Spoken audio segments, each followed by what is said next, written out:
How cool is that to see guys get their first NFL touchdown? Yeah, that's pretty neat right there to watch those guys, watch those Clemson guys performing on Sunday. You know, even C.J. Spiller had a great game as well. To see those guys, Andre and Nuke and C.J. Jerron Brown had a big catch to set up that one. So it was pretty special. I mean, we definitely were talking about it after practice yesterday. It's pretty neat.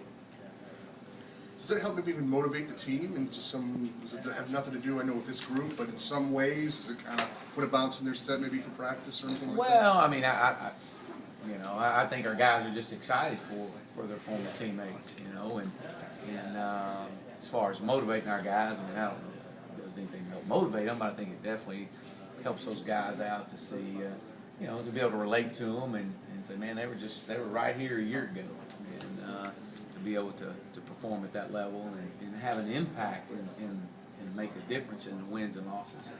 So they were excited. Our guys were really excited for them. Got to thinking about you this weekend. I was watching college football and was wondering, on an off week, do you watch college football and watch Oregon to see how fast they're running, or Texas Tech, or do you get away from it? Yeah, no, I try to watch. I try to watch it, and I actually enjoyed my Saturday. Kind of got a chance to watch Chandler and watch their team, and go home and watch a little ball. So it was good. It's still I have a hard time sitting around, so I had to get up and go do some other things. But you know, I peeked in on it, absolutely. So what's your take on replacing Sherron and all the work that's been done to that effect since the injury? Well, I think the biggest thing with Sherron, the loss of Sherron, you know, obviously terrible for him. You hate that for him and for anyone, but you know, a guy that was having such a good start to a year and put in so much effort and so much work to actually, this was his time, and but that's part of the game of football. So, you know, what it does now is it gives someone else an opportunity to come in. And, you know, that guy being Adam Humphries. Adam will be a guy that will come in and be the starter now. And we all know what Adam's capable of doing. You know what it does? It hurts us from a depth standpoint.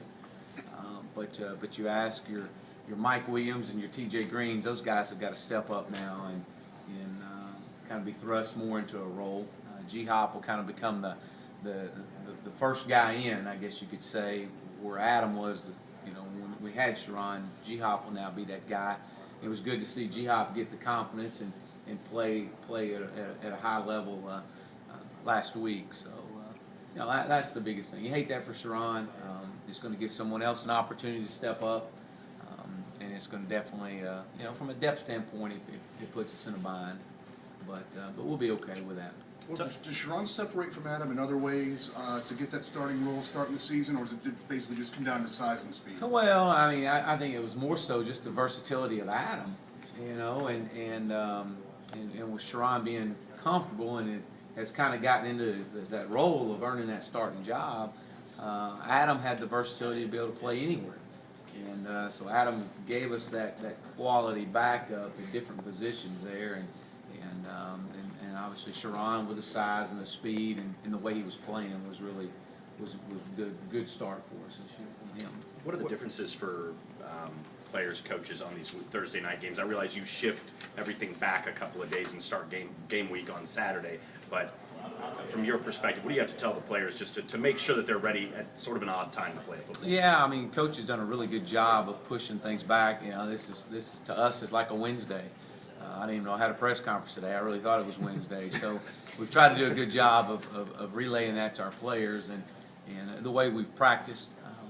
You know, really strained them really hard last week, and then kind of got back into a game routine on Saturday. So that's good to see. But the guys are just, you know, the biggest thing talking to our guys and going through practice, had some really good practices over the last few days. It's just they're ready. They want to get into a flow of a season. They want to get into a rhythm, a routine, and that's the thing right now. That you know, hopefully Thursday night we can get this thing back into a routine and get going and kind of get into a flow of it. Kind of like a holiday week where you can it's easy to lose track of days. Yeah, absolutely. Yeah. So it's been good, but I think even us as coaches, we're ready to get back into a regular routine. What do Mike and TJ have to do to earn some more of your trust and some playing time now that there is playing time available? Well, they both play extremely fast. TJ's very physical. He's probably one of the most physical receivers that we do have. It's just learning to play fast as far as, you have to think a little bit. You have to think on your feet. Anytime you put a true freshman on the field, you're going to have mistakes. They're going to make mistakes. It's a growing process. You got to be patient with them. And that'll come. They're going to be very good players for us. It's just it's going to take some time. But unfortunately, they're going to have to play a whole lot earlier and more often than what we were anticipating. But they both have the opportunity to change a game because of the way they play and how physical they are, and it's just making sure that they know where they're supposed to be when they're supposed to be there. Thinking that somebody like Adam actually gives Taj a great third down option because he knows how to kind of read the zone and sit in there. Is that part of the strength of his game? Yeah, I think Adam provides. I think we all know what Adam's capable of doing and what he's done for us in each of his first 2 seasons. He's very versatile. He's extremely intelligent. He's got a great feel for the game and knows how to get open.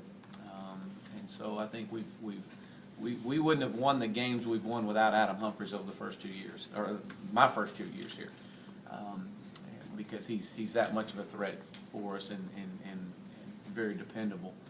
And so I think he definitely provides mismatches, and excited to see that for him. You'll see Adam play all over the field. What is